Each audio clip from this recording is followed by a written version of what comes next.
Welcome, everybody, to All Star Insights, all things youth baseball, sponsored by Kids on First Foundation and Tuckahoe Sports. I'm your co host, Chris McKnight, along with my co host. Coach Rock, welcome to the show, guys. And today we have a very special guest, Jeff Idelson, the former president of the Baseball Hall of Fame, employee for the Boston Red Sox and the New York Yankees. We got to talk about that a little bit. Yankees, Red Sox right there. And then Jeff is working on a couple of projects now with grassroots baseball and also See Her, Be Her. So we're going to talk about all that stuff and get Jeff's perspective of his years in the Hall of Fame. So, Jeff, it's great having you on today. It's a pleasure to be with you and Coach Rock, Chris. Thank you so much for having me, and to Sherry too. Yes, sir. And I know the last time that we were texting back and forth.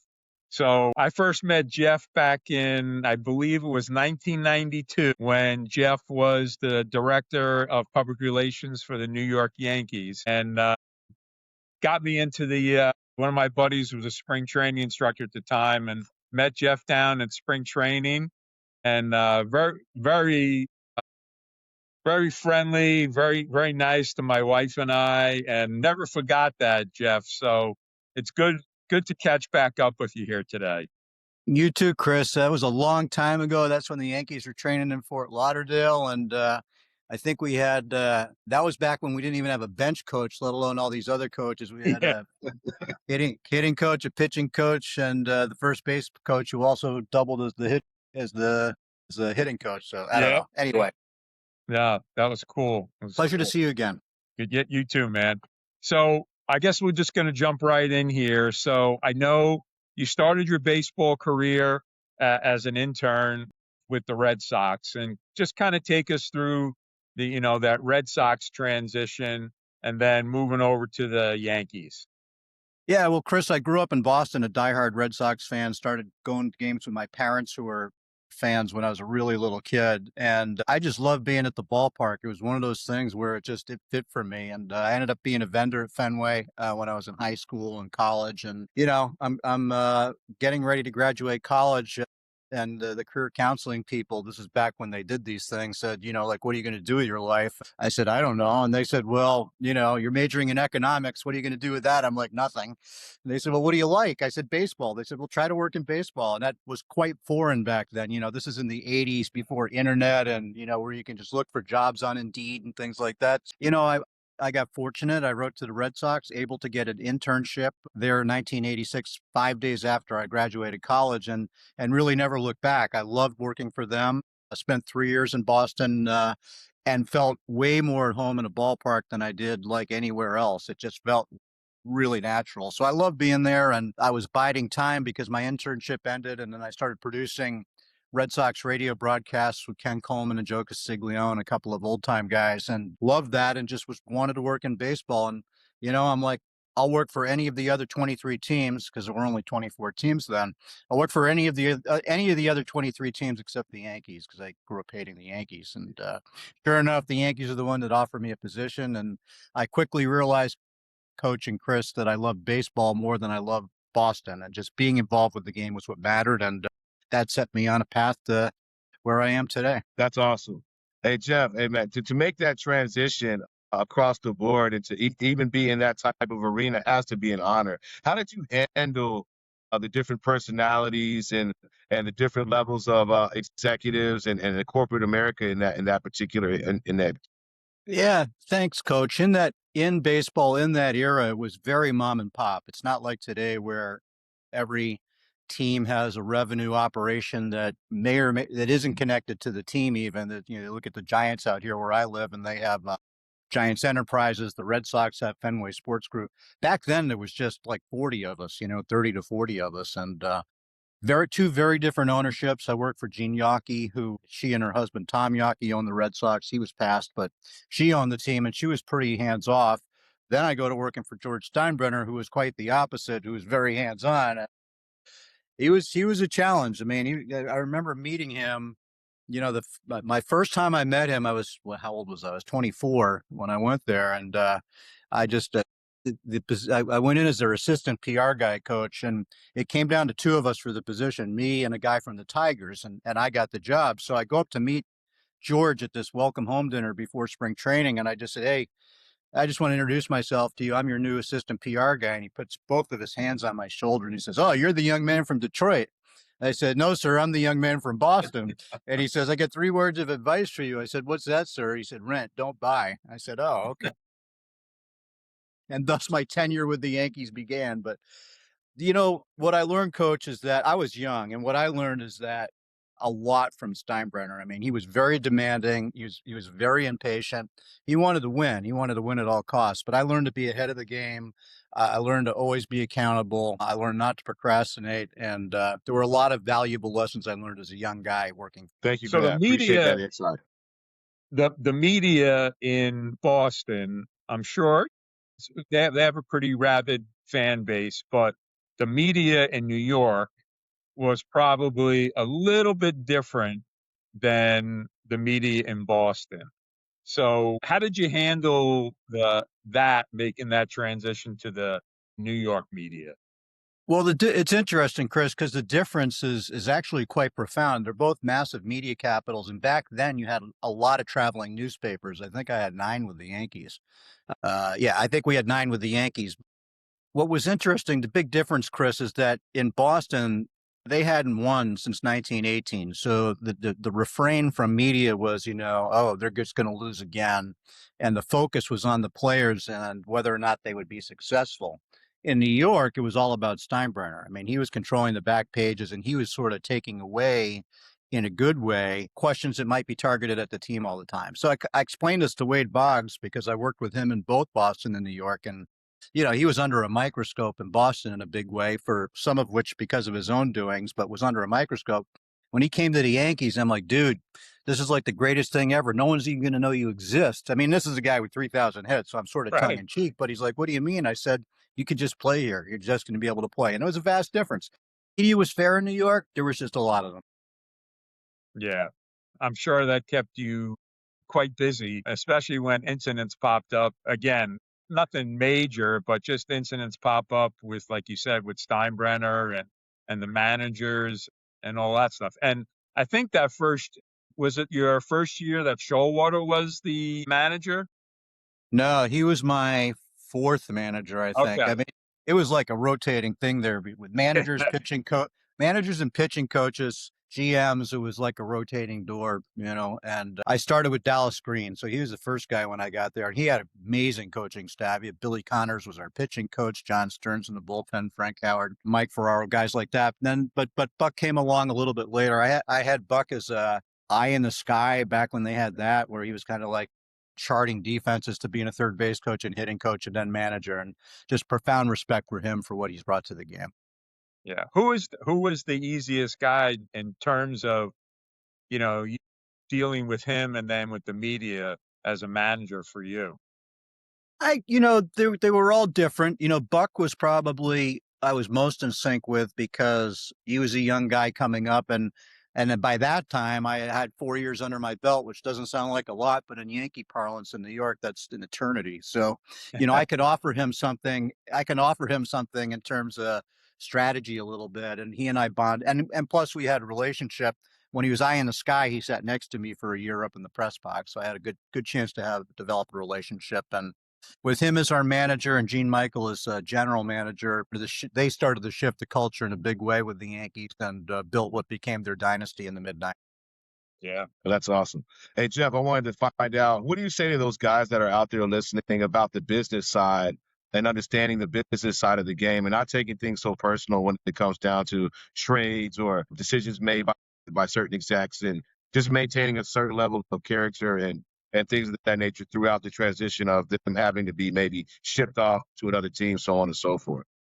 It's difficult, Coach Rock, for players. I mean, as fans, we look at them and say, "Oh, they're making all this money and they're all great, and they can just plug and play and fit wherever." But we know as human beings and as adults who have had some skin in the game, that's not the case. I mean, chemistry matters. Chemistry matters, and then you're trying to fight for a job, and to have that carpet pulled out from under you can be jarring, and in some cases it's great, if you're stuck behind a player and you have a new opportunity somewhere else. But these are individuals who are at the top of their craft. If you're playing in the majors, man, even if you're the 25th guy on the roster, and you both know this, I mean, you're heads and shoulders above 99% of the baseball community. So it's reminding guys about that. I know I had an instance with a minor leaguer. We had a kid named Pat Kelly who played second base for us when I was at the Yankees, and he had a great spring and was getting and broke with the club. And then we were going to send him down to AAA, and he came to my room in my hotel room. He's like, "I'm not going. I've had it. I'm done with baseball." And you have to play that sort of father, even though he and I are pretty close in age, playing that kind of father role a little bit and saying, "Look, dude, you get 3 days to report. Go home, clear your head. You're so close." And a lot of it is just being a friend, but it's jarring. If all of a sudden you guys move to another podcast, it wouldn't just be the same because you're both professionals and good at what you do. It's chemistry, and we all know. Yeah, no, without a doubt. So going from the Yankees now, you get the opportunity to go to the Hall of Fame as the PR guy. What made you make that transition from the team piece into going into the Hall of Fame? I was at a juncture in my life, Chris, where I wanted to make a change. I mean, even though I was young, I was not even 30, I was just getting to be 30. But there were other priorities in my life that mattered to me, such as having kids and, you know, being able to enjoy them. And when you're with a ball club, that just is really, really difficult to accomplish. And especially in New York, with the commute added on top of it, I just kind of took a long view and decided it was time to make a change. I wanted to stay in baseball.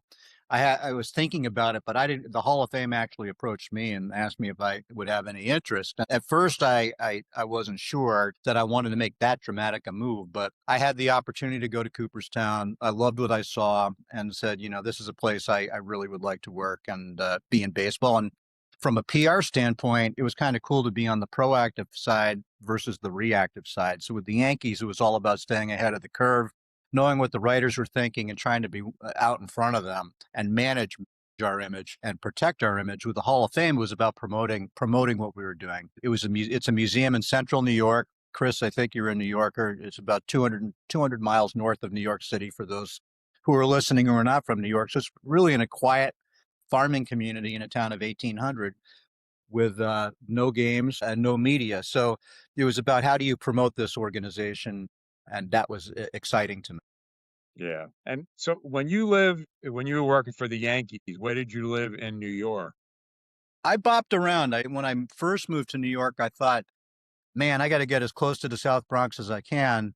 That's just like the way your brain works. So I moved to Palisades Park, New Jersey, which is just over the GW Bridge. It's like 6 miles. But then I soon realized that George Washington Bridge was never predictable. I mean, I could be in work in 10 minutes or it could take an hour and a half. And with an impatient boss, that's not so cool. You got to be on time all the time. Then I moved up to Westchester, where there were multiple ways to get to the city. And last I lived in Portchester before I Gotcha. moved to Yeah. Cooperstown. So how was that transition? Because I've been to up in Cooperstown probably 10, 12 times, and coming from Long Island going up there, it's definitely a switch. In terms of population, in terms of ease of getting to different things, major stores. How did you make that transition that first year? I'm all about adapting to an environment, and and when you travel a lot, you learn to compartmentalize and just sort of figure out where you are and make it work. And for me, it was about I loved the environment of the Hall of Fame. I went from a roster of having some decent players to having only 5 tool players. There were a lot of pluses to going to Cooperstown. And I liked living there, and it was a great place to raise kids. The museum stands for a lot of important things in baseball. The Hall of Famers who are there embrace it. And yeah, moving to a town of 1,800 people with one stoplight with more cows than human beings was a little jarring. But it also meant I could walk to work, my kids could walk to school, and I got to go to all my kids' activities when I wasn't traveling. Looking at it from a holistic standpoint, it worked really, really well.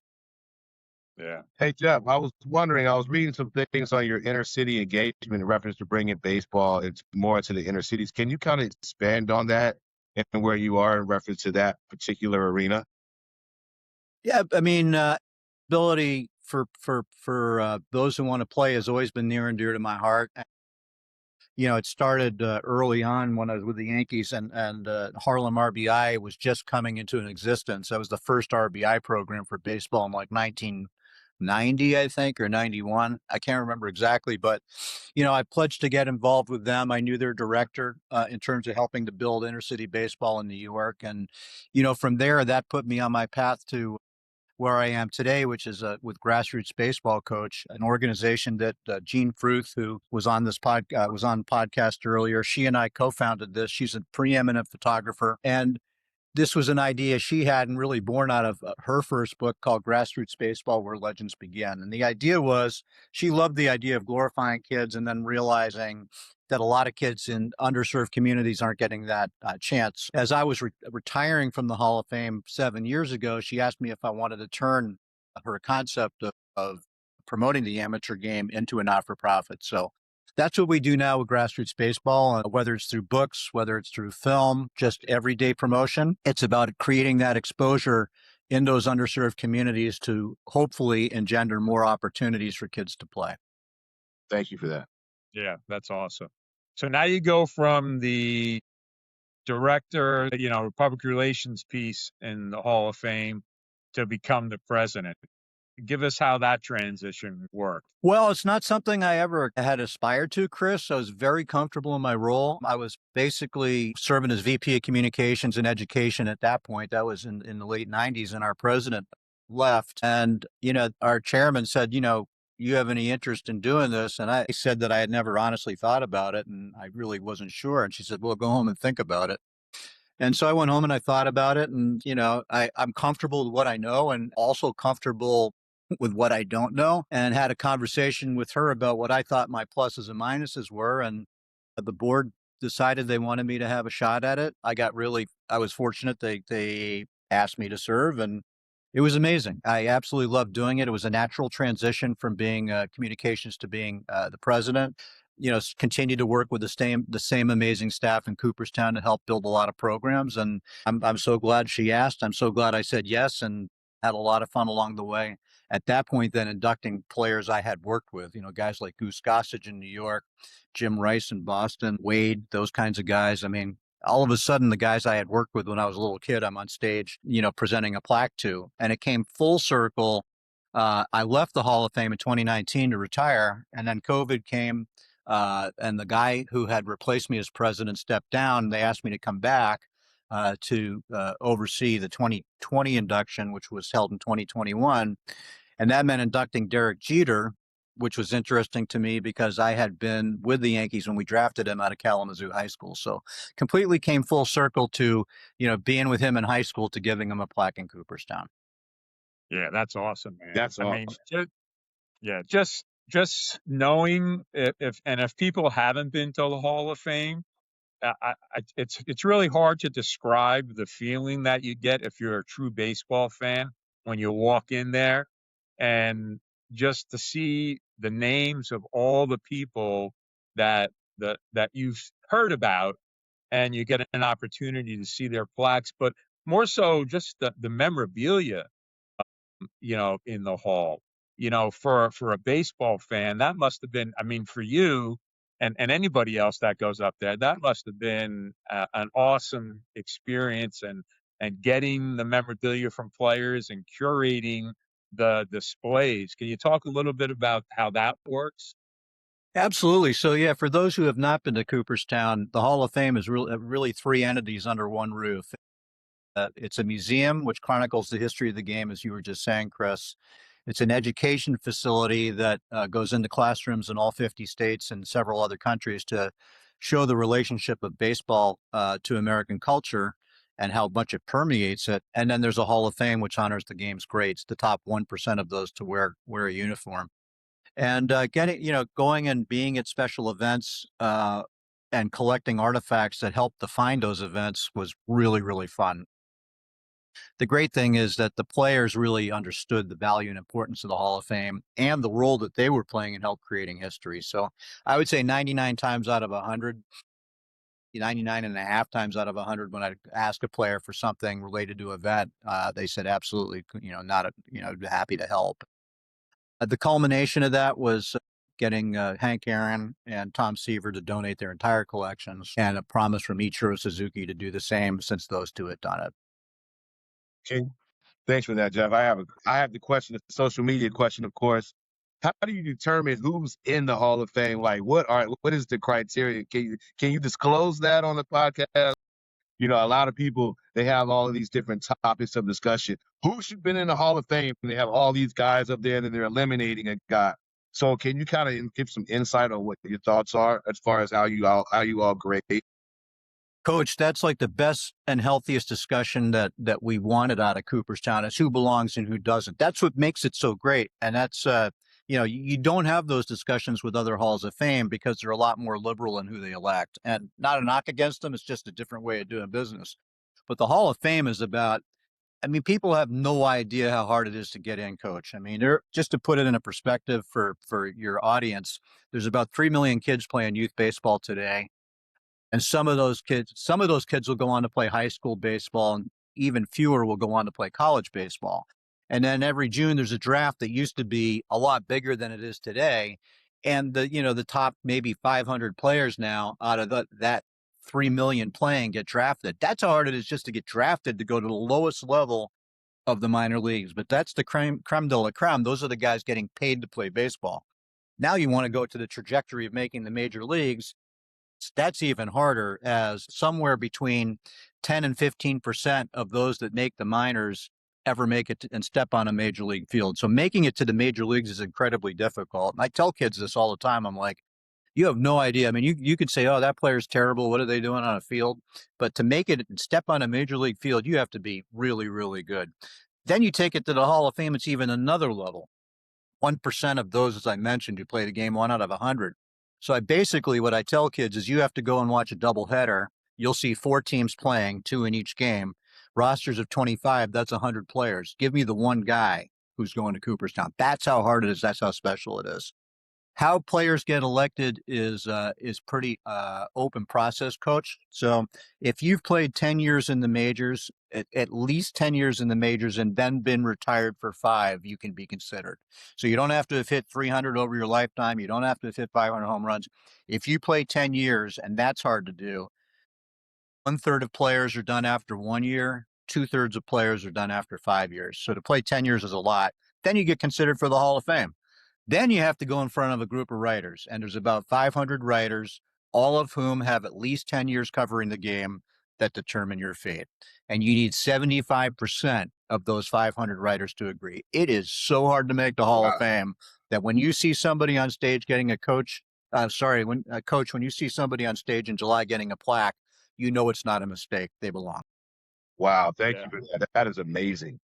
And I think people do have a misconception too about the Hall of Fame, Jeff. Just they think it's run by Major League Baseball. So can you just tell us how that process, how that first started, set up back in the late 30s, and I guess it's the same all the way through now. Yeah. So the Hall of Fame was opened founded in 1939, and it was founded in Cooperstown because I'm shortcutting the story a little bit, but it ended up in Cooperstown because at the time they were determining baseball's roots at the beginning of the 20th century, the commission decided that baseball had been founded there by Abner Doubleday, which we now know isn't true, but the game wasn't founded anywhere. It evolved out of cricket and rounders.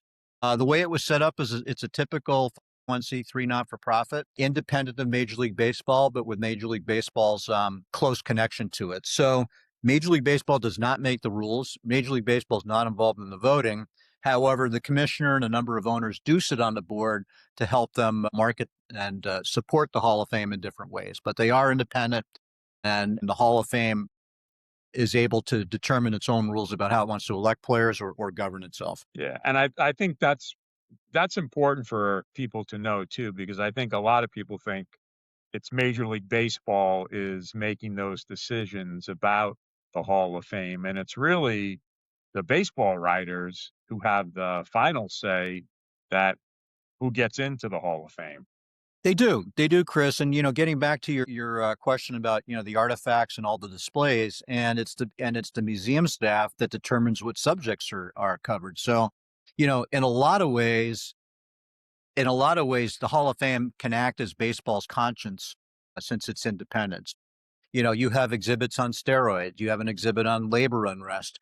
These are all part of the game's histories, and the Hall of Fame is able to tell, of course, all the great stories that have made this game so wonderful, but also expose the warts that it's had to deal with as it's grown up. And so, with that independence, it allows fans to be able to really dig into the history of the game quite honestly.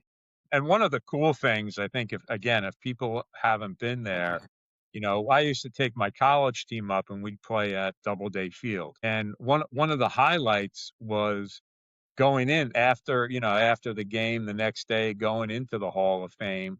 And I think one of the years that we went, they had just redone the theater. And my guys, and these are college players, who've been around the game, but a lot of them hadn't had a chance to visit the Hall of Fame. And when they got out of that theater, I mean, the experience in there, and I'm sure it's even more enhanced now, but they walked out of that theater and they were like, "Oh my goodness, that was amazing." That's great to hear. It's like, I'm not sure when it would have been you went, Chris, but one of the last projects I worked on before leaving was redesigning that theater and the program that is inside it. And that was in 2018, I think we opened it. And thanks to Dolby that came in and did all the sound, I mean, it's state of the art. We had a phenomenal filmmaker, Jonathan Hawk, who really put together a gorgeous 15-minute piece that weaves the baseball history as told by all these amazing Hall of Famers. It's a moving piece. It sets you on your course for the museum visit. But, when you hear that college kids actually watched it and maybe had some emotion, we must be doing something right, because I know that's a tough group to get their attention. And Jeff, it was an honor. It was an honor meeting you as well, man. I thank you for the insight. Chris, thank you for being flexible with me today as co-hosting this. And Sherry, thank you for the opportunity. Looking forward to speaking to you again, Jeff. Hope all is well, and be safe out there, man. Thanks, Coach. The honor was mine. I enjoyed our convo very much. All right, thank you so much. Talk to you. Thank you. Yep. Yeah. So I think when we went up there, Jeff, it was when I walked out of it. Again, being being up there a bunch of times, visiting a bunch of times. I wanted to take the college guys up there, and we used to play Manhattan College. My Yeah, buddy used to coach there, and the Jaspers. yep, yep. And they we took the teams in there, and it was a when the guys got out, I didn't even realize how much of an impact that had. And then they had one of the exhibits for the girls, All-American girls baseball was up there that one year. And just learning about that, we watched the movie, but then getting an opportunity to learn about that. And again, my guys, I thought they wouldn't be that interested in, the women's baseball thing. But they were like, they couldn't believe that went on for 5 years and all the history, behind it. Yeah, no, I mean, the AAGPBL had a great, actually 10-year run where they averaged over 1 million in attendance during World War II, when all of our guys were, and MLB was shutting down. And yeah, that story needs to be told, and it's a permanent exhibit, and it goes hand in hand with all of the vertical trajectory we're seeing in girls and women's baseball now. Most recently with the advent of the World Women's Professional Baseball League, the WPBL, which is starting this summer. It was announced just after our film came out, See Her, Be Her, 2 years ago. So glad to see women's baseball continuing to grow, and glad you got something out of that in Cooperstown. It's a very popular exhibit. Yeah, no, the guys really loved it. They appreciated it and stuff. So let's talk a little bit about the movie, the documentary and stuff, and how you got going with that. And just tell us a little bit more about the history of that, and what your goal is with that documentary. Well, as we were finishing up a book on the amateur game along Route 66. And for those of your listeners who are not familiar, it's the road that connects Chicago to Santa Monica through 8 states, and was a very popular tourist road back in the 50s. But we did a project there, and as we were finishing, Chris, we realized we didn't have any girls in the book, or very few girls in the book, and wondered, this is 5 years ago, and started to realize that as we finally got to an all girls game that Baseball for All put together along Route 66, they had a game taking place in Santa Monica, just how important that story was, and that it was not being told of girls wanting to play baseball. And you're starting to see women have some place in the game a little more frequently, with Alyssa Nacken becoming a coach with the Giants, and Nicole Sherry was groundskeeper in Baltimore, Heather in Detroit, and broadcasters becoming female. And we thought this would be a local domestic story, Chris, about the advent of women in baseball. And as we did our research, we realized that the girls and women's game has a much bigger footprint outside the United States, and the U.S. could learn from it. So we spent 3 years putting together a documentary called See Her, Be Her. We shot it on 3 continents, 6 countries, in Puerto Rico, which is a territory, so 7 regions, and basically sharing the global story of the game, what girls and women what they go through just to play. And, South Korea has 50 all women's teams. They're not paid to play like the men are, which is unfortunate. And then in Japan, as an example, they start playing on all girls teams in middle school. And because of that, it's no reason that Japan has won almost all of the Women's Baseball World Cups. So we centered this documentary around the Women's Baseball World Cup. It premiered during the 2024 World Series on the MLB Network between games 2 and 3. It's now streaming on Amazon in the United States, Canada, and Japan. And it's a wonderful feature-length documentary that really shows that girls and women can play baseball, how good they are, and with the idea of opening up opportunities in the U.S. for more girls and women to play.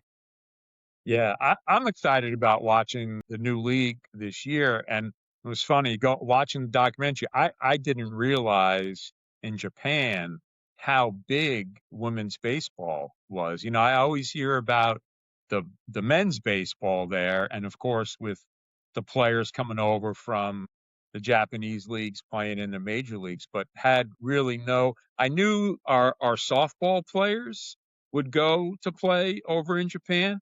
Never really, until watching that, never really knew about the Japanese women's baseball. Yeah. And, the best player in the world, for many, many years, Ayami Sato, who's one of our players who are part of that documentary, Chris. I mean, she started playing, all girls. She played all boys till she was about 10 or 11. Then by middle school, she was playing only all girls baseball. And, it's an opportunity is great in Japan, and you'd love to see it start here. Title IX was the greatest thing ever. I mean, hands down, Title IX started to provide equality, which was needed. But it put a fork in the road, and it said girls will play softball and boys will play baseball. And it's unfortunate that happened, because there are tons of girls who want to play baseball. From a physical standpoint, a baseball is a lot easier to throw than a softball in terms of hand size. And so there are a lot of reasons you kind of scratch your head and wonder. The game has good roots. Like I said, the girls' baseball game has good roots around the country. Australia, Canada's got 30,000 players. They got 5,000 umpires. They have, I think, 8,000 women coaches. So the United States can do it. And there are girls who want to play, and it's just going to take a little bit of focus. Little League is starting to turn it up a little bit with their girls have game program, and now you're starting to see the advent of the league. So maybe this is a good start. Yeah, no, without a doubt. And, being part of the ABCA, we have a diversity committee on there too. And that's being talked about a lot in the ABCA, where, typically, again, mostly a male dominated sport. Now that's becoming, a talk, and women are on those boards, which is great, to see that. I had 2 daughters. They didn't play baseball, they played softball, but it definitely is nice to see an emphasis on giving opportunities to the women, and even at the professional level. Seeing some of the coaches like Rachel Folden and the Mets, and like you said, Alyssa with the Giants, seeing 15, 20 years ago, unheard of. Absolutely. I mean, and there's no reason for women not to be involved in baseball. There's zero reason. And from a practicality standpoint, Chris, I mean, half this half this world is women. Why wouldn't you want more engagement in your sport by embracing that? It's nice to see it finally happening. It's a shame it's taken it so long, but we're headed in the right direction, I think, as an industry, which is what's most important. Yeah, no, without a doubt, that definitely. I want to go back to what you said earlier too, because I had a chance to do some baseball clinics in Ireland in September, and rounders, of course, is their big thing there. And they're not, I don't want to say good at baseball, they're not refined, yet at baseball, but rounders and baseball are very similar. And it's funny that, that's probably started at least in Ireland before even baseball started here in the United States. Bat and ball games have been going on for quite some time. In fact, even, the noted American author Jane Austen from the 18th century, she wrote about baseball she wrote a dictionary and used baseball as one of the examples from the 1700s. So, it wasn't the same as today, but bat and ball games have been going on forever. And the game really did evolve out of cricket and rounders here in the United States. It was, I mean, that's where it started. Let's be real here. Yeah, no, that's awesome. And what I saw over there, the athletes, I in Ireland are exceptional. I mean, they're very good athletes. Again, don't have the baseball piece yet, and it's starting, but it's just because there's not enough kids, not enough programs that have the availability and the fields. But it's starting to catch on, and so excited about seeing where that growth is going too. So, hey man, it has been a pleasure speaking with you. I'm so glad we got a chance to hook up today and talk about it. We could talk about. I have so many other questions with the Baseball Hall of Fame. I know Sherry wants to get you back on with with the RBI program. So, really appreciate you taking the time out today and to spend a couple of minutes with us and talk about your outstanding career. Thank you, Chris. Very much a pleasure to be with both Coach and you. I enjoyed it very much. Hey, anytime you want to talk baseball, I am here. That's great, man.